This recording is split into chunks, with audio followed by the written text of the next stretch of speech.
If you're thinking of starting your own business, there's no time like the present. The great news also is that many people have already gone before you to show you the way. As the saying goes, however, nothing in life is certain, and this is very true when starting a business. A large number of new businesses fail. So although there are clear advantages and great reasons for starting up on your own, it's not a journey without risk. It'll involve a long to-do list, but one we believe important ones your company will ever take. So to try and help reduce the uncertainties associated with getting started and make it less daunting, in this video we want to take you through 10 questions you should and need to ask yourself before you get started on your own business adventure, based on the lessons of the small business owners who have gone before you and other experiences of the potential road ahead.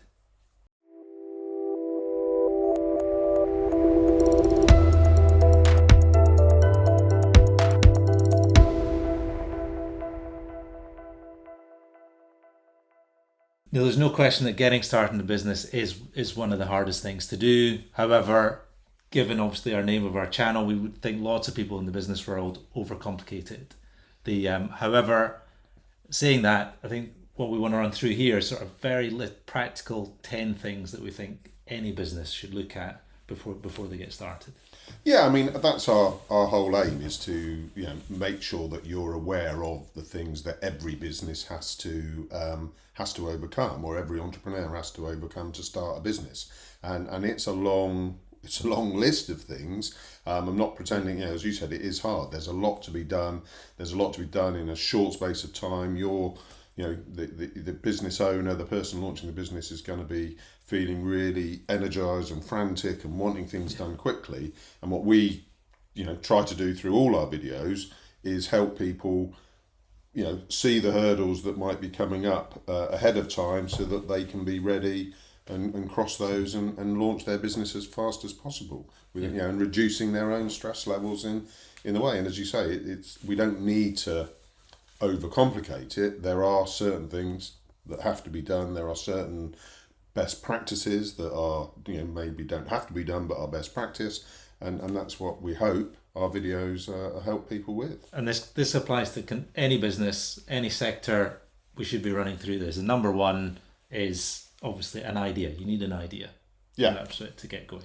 Yeah. And I think, when you say, are you ready to start a business? A business can be, are you ready to become a freelancer? Are you ready to, be self-employed? It doesn't have to be, are you ready to launch the next Google or whatever? Yeah. And the same principles, will apply. If you're coming up with the idea, well, I'm going to become a self-employed whatever. I'm an accountant by training. So, am I going to launch my own accounting practice? Am I going to launch my own management consulting business? Am I going to launch my, what is the idea? What is, what do people want? Why is that a potential business? Yeah.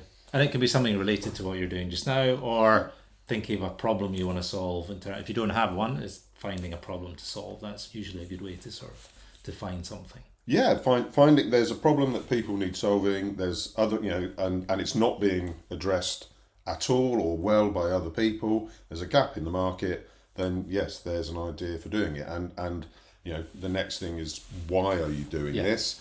Well, I'm doing it because there's a gap in the market. I can make a lot of money, or I'm doing it because there's a problem and I want to help people, and I'm going to create a business that's going to help people solve that problem. And the how much money I make or otherwise is a secondary outcome of that. My focus is, there's an issue and I want to help solve it. And I think that why is important, is in terms of, because there's lots of stuff to do and it is exciting. There's sort of tons to do. However, there will be periods of doubt for everybody, in terms of, don't believe whatever you hear is no one's had any doubts with everything. Even the most successful business people in the world, there are periods of doubt, particularly in areas where you don't know, and there's a sort of fear factor a little bit comes in, and that why it can be a simple of, I need to make a living, or it can be something wider and sort of more grand from that perspective. But if you have that note there just of why you're doing it, it can help you through those difficult. Absolutely. Every business will have its ups and downs, and if you're going through a down period, there will be questions about, am I on the right track? Am I wasting my time? Am I wasting my money? Should I give up now, or shall I try and get through it?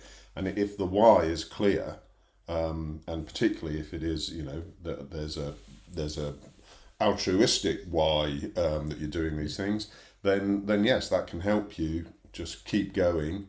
As there's a saying there, you can quit at any time, so why quit now? Yeah, that's true. And it sort of moving then sort of more practical things into number 3, market research. You've got to know what's going on in your industry, whether that's competitors, etc., whether the market's growing. Obviously, just now there's a worry about the economy. You've got to be looking at these sort of things just now in terms of whether it's going to be a viable proposition. Yeah, and that would apply whether a business, whether the economy is going into recession or it's booming.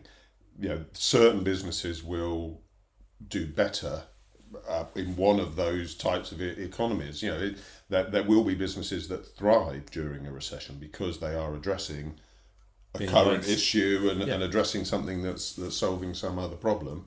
And there are other businesses that will thrive in a growing, booming economy because that will create other issues and other difficulties for consumers, businesses, and those businesses will thrive. So definitely the market research. And again, that market research, if you are just, if I was going to becoming a self-employed bookkeeper, because I've been, made redundant, there's a recession, I'm going to become a self-employed bookkeeper. Well, actually, you've got to do some market research. How much are people paying for bookkeepers? Yeah. How many businesses are in my area that need bookkeeping? Can I actually make enough of a living for me to, I'm still launching a business of me being a bookkeeper. But equally, if you were going to launch a new childcare nursery, again, you've still got to do the market research. How many young kids are there in the vicinity? What are people charging? How much is your, can you charge enough to cover your costs, the rent, the rates, and everything else? And that leads sort of nicely. I mean, your audience is it part of is knowing who you're talked about. One is there. Are you a bookkeeper to businesses, for example? The childcare service, looking at families, knowing your audience and who you're going to be selling to, is a key part of that. Absolutely, yeah. But and that is all part of constantly testing your idea and where you've got your audience.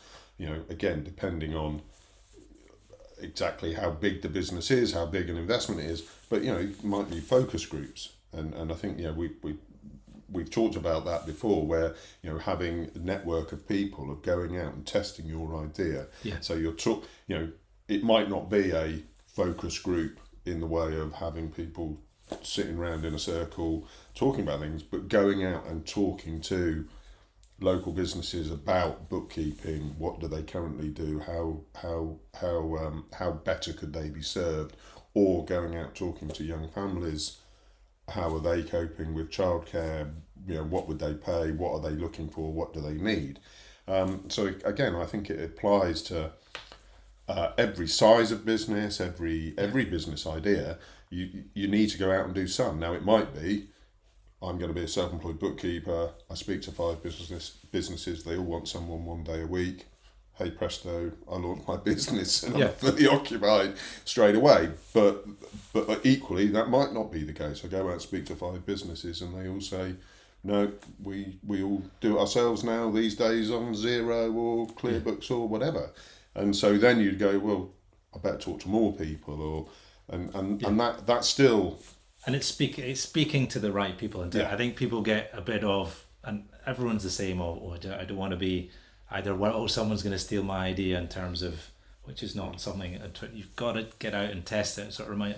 As a friend of mine, was looking to set up something around student financing and stuff like that, and he was asking like middle-aged men and in terms of middle-aged colleagues what they thought, and it was a bit of, they're not the students that are going to be. It was like everyone had an opinion, obviously, as they do in new businesses, but he was talking to the wrong people. If he was going to launch a student finance thing, students were the ones to talk to in terms of it, not like anything. Don't ask your mum or ask your dad from that perspective. No, you want to be talking to the people who you think are going to be buying your product or service, because then you will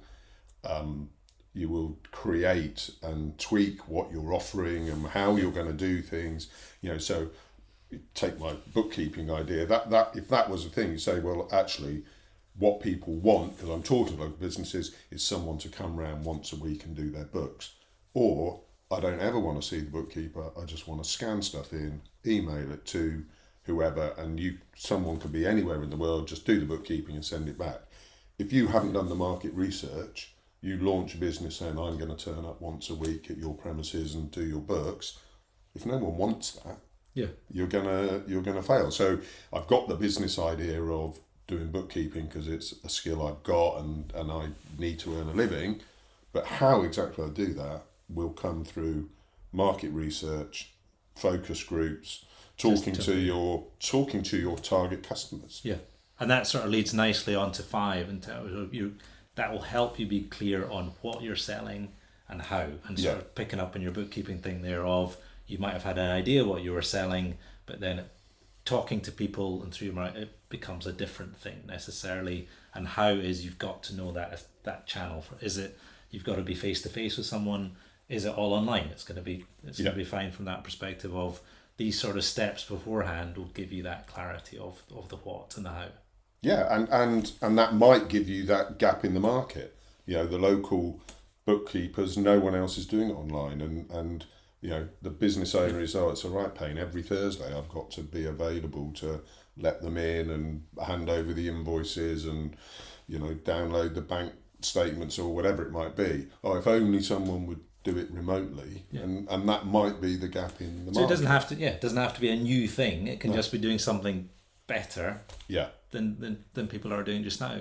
And I suppose it's just sort of coming back of point 6 of is again, just to, can't emphasize how important is just keep testing that idea in terms of don't stop. Every time you get a chance, you see someone in your target audience, try and I think test the something reason about them. keep testing is because your idea and as we've said, and how you're going to do things and what you're going to do and the way you're going to deliver your product or service and the way you're going to market yourself, all of those are going to change over time.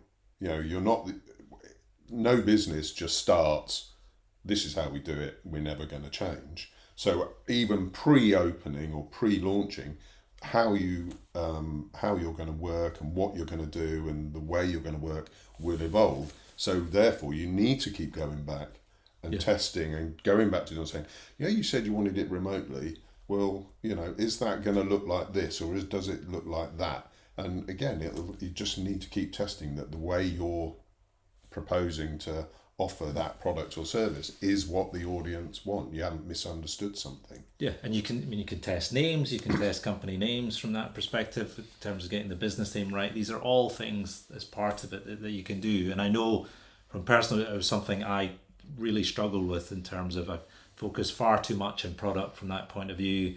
And then I think it was Russell Brunson, one of the guys in the States, and he just had something on Twitter and just flashed up of, you can have the greatest product in the world, but if no one knows about it, it's worthless. Yeah. And that was it just sort of hit home to me of, okay, I'm spending far too much time on product here. You've got to get out and just put it in front of people. And it can be scary. It can be the lean business of having that, minimum viable product and getting out there and testing it and letting people see it.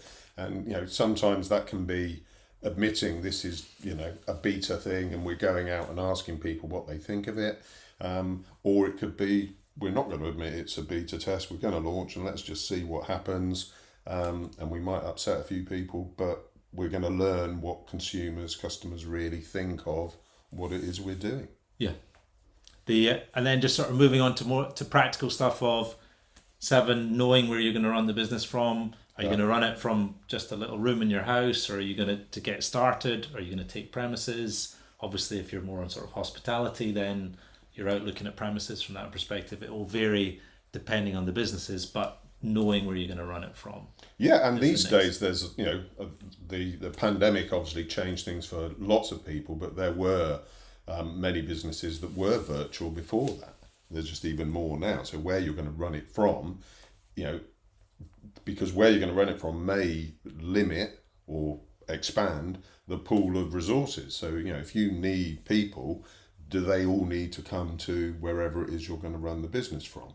Yeah. Again, it depends. Some businesses, hospitality, obviously the answer is yes. People have to come and serve the customers. Yeah. But if you're going to be doing some sort of software business, software as a service, the coders and the tech people and even the salespeople could all be remote and around the world. And, I've got friends who work and run businesses where there is no office. It's, they've got a dozen employees and they're in a dozen different countries. Yeah, no, I was chatting to the CEO of a company last night actually, and he was in California, and it's a small company, but 4 of the team are in Australia. He's never even been to Australia. He's never even met them, but the business runs fine. The money, can't get away from it. It's the big thing in terms of how are you going to fund this business? It's one of your top 10, arguably the thing in terms of, I know there's a lot of stuff on the web these days. Can you run a business and set it up for £0? Yes, you could make companies sort of start for less money, but you're going to have to spend some money and find some money. Yeah, well, and I suppose, we're jumping ahead to number 10, which is the business plan. But, do you know how much money you need to launch your business and whatever? And then off that, where are you going to get the money? And it might be, well, I've got it myself, I've saved up and I've got enough money to launch this business and do it myself. Or it may be I've got enough money to get so far, I can do the testing, but when I've actually proved what I'm going to do is what people want, I'm then going to need to raise some money, whether that's debt or equity. But knowing that in advance, because no point saying, well, I'm going to test it, and if it works, then I'll worry about it. You may want to be going out and asking banks, if you're thinking about debt, if I got this far, how would your appetite be to lend money? If I got this, go and talk to investors, go and talk to VCs, go and talk. If we get this far, is this a viable investment opportunity for you? So, and each day, the first could be a few £100 just to get to that stage, but you've got to be clear of how far a certain amount of money will you think take. It's not going to be perfect in terms of stuff comes up from that perspective. No, and again, when we say how are you going to fund it, you might sit there thinking, well, my business is, I'm going to be a self-employed bookkeeper.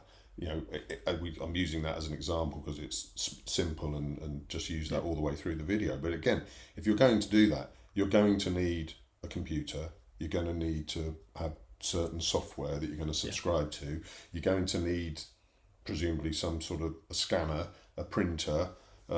These things, what are you going to need? They all cost money. If you haven't got any money, how are you going to fund even that simple bit? If you're going to open a restaurant, they're going to want a rent deposit. You're going to have to find a premises, pay rent, kit it out, fit it out, employ people, buy stock, all those things. Again, how are you going to fund it? And it may be, you've got the funds yourself, and maybe you haven't, but you've got to work out how you're going to do that. Yeah. And I get sort of leading on to sort of point 9 of having a network from that perspective of it can be anything, just in terms of like-minded people who are in the similar industry or have done it before.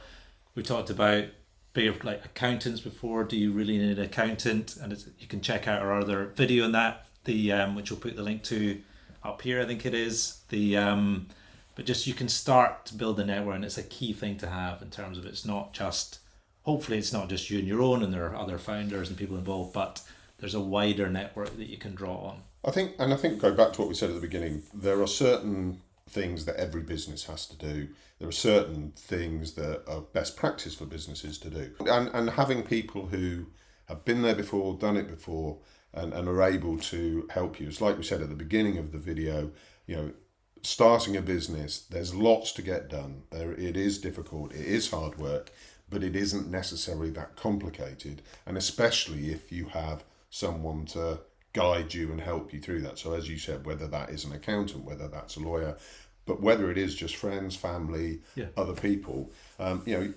most business people will be willing to share some of their experiences and Yes. help. It's not, if they are a direct competitor, maybe not. But even then, you'll find that actually people are willing, well, I did that. It was a disaster. If I was you, do that, learn from my mistake and do it this way. So yeah, having a network. It'll also help you find better people that you want to lean on in terms of, as anyone who's started to come up with it, as in people are not short of the reviews when you sort of say you've got a new idea or you're trying something, and obviously some you'll park, but as in trying to build that network, you will find people who are genuinely helpful in that perspective, in terms of you'll find people who are not, just tell you no, what you're doing is totally wrong, etc. And you may find it ends up being an actual professional relationship. You find someone and they become part of your team, or they become the non-exec director, or they become a consultant to the business, or you employ them or whatever. That's how that's how most businesses will operate. The network is really important. And getting to point 10, the practical tip of the business plan. All this should lead up to your business plan from a perspective. As I say, there are some people who have different views, whether it's needed. As I say, you can check out another on our videos on that, which we'll put the link to in the description. But you've got to have a map to get. You don't get in a car and go, I'm just going to have a drive around, whatever, and just see where I end up. No. You've got to know where you're going. And all the 9 steps that we've gone through, they will help you create that business plan. What is the idea? What is the problem solving? Why will people pay something for it? How much will they pay? What's it going to cost me to do this? How am I funding it? All of those things, putting it in a document, as you said, there is another whole video on this, but it's not, I don't need a business plan because I'm not raising money. I'm not trying to convince a bank or investors. But actually, you're about to make a big step for yourself. Why not have a business plan just to reassure yourself that this is a sensible idea, I've thought of everything, it makes sense. And also, I can then look back and learn from, well, when I started, I thought this is what I was going to do. Because, I can be 99% of the time that isn't what happens, and it's useful to have a document to look back and say, well, I thought this was going to happen, but this actually happened. Because what that will do, that will help you plan again next time for the future, how you change the business, all and those things. It is an evolving document in terms, but it gives a baseline from where, and maybe in terms of the graphs where everything was going up that way forever, don't necessarily, but as in, that's not about, you might have exceeded expectations in certain areas, and that's good to see of then, okay, we can drop that for the next iteration from that point of view. But as you say for yourself, of nothing beats writing something down to even just when you reread it and going, exactly, I'm not going to make £7 million in the first week, sort of thing, as in writing it just as a check on yourself, but also part of I've thought of everything that I should do. It sort of breaks that sort of overwhelming view of this is a big thing I'm going to do, but however, here, hang on, if I read it through, I've thought of everything, I've covered every base that I'm supposed to. Yeah, I definitely. I think it's a very important part of the process. Yeah. So hope that's been useful. I think probably the sort of bonus 11th step I would always add in is just keep testing your idea, and as I say, test with the right people. There's a great book we'll put a link in the description to, called the Mom Test, and it's just literally around that of, it's not just testing it, it's testing it with the right people. Your mom and your dad love you. Typically they're going to tell you probably it's a great idea, whatever it is, but if you're asking the right people continuously throughout the process, it's a great habit to get into to start with, but throughout your business journey. As I say, hope this has been useful. Check out our other great videos which are aiming to help you get the basics of business right from day one, and most importantly, they wish you every success with your business journey.